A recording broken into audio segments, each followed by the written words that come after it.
Hello, I'm Gordon Lane, editor of CameraLabs.com, and in this video I'd like to show you around the Canon EOS 5D digital SLR.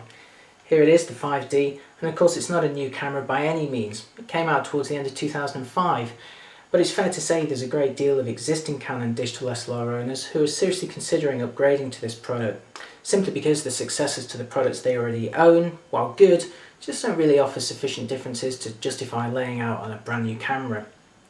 So let's say you do go for the 5D, what differences are you going to notice in practice?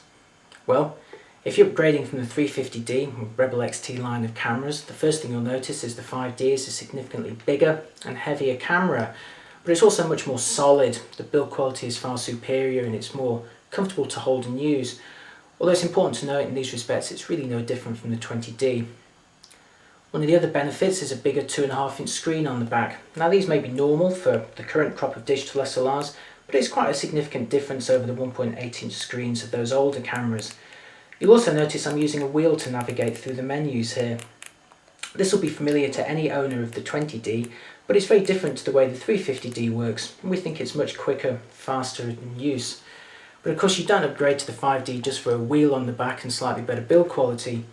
The main reason you upgrade to the 5D is because of its sensor.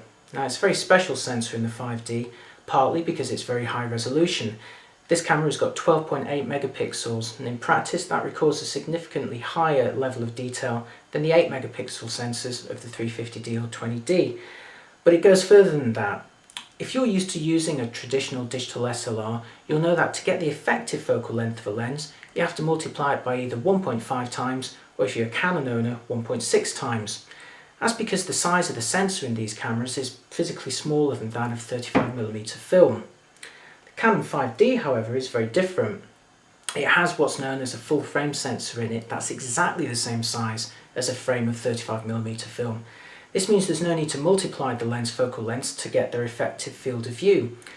We've got a 17 to 40mm lens on here, and in practice that's exactly what it delivers, 17 to 40mm. This gives great benefits if you're into wide angle photography, and there's also some perspective benefits too. There are however some downsides. Since you're using all of the lens, the 5D is very unforgiving on its optics. You really need to couple this with quite expensive lenses. It's also not compatible with EFS lenses, and if you've got an existing collection of those from a 350D or 20D, then you're not going to be able to use them on this camera, so it could end up being quite an expensive upgrade. Now of course there's much more besides what we've spoken about here if you're going to upgrade to the 5D, so to find out all of the benefits and all the downsides to going to a product like this, please check out our full review at www.cameralabs.com.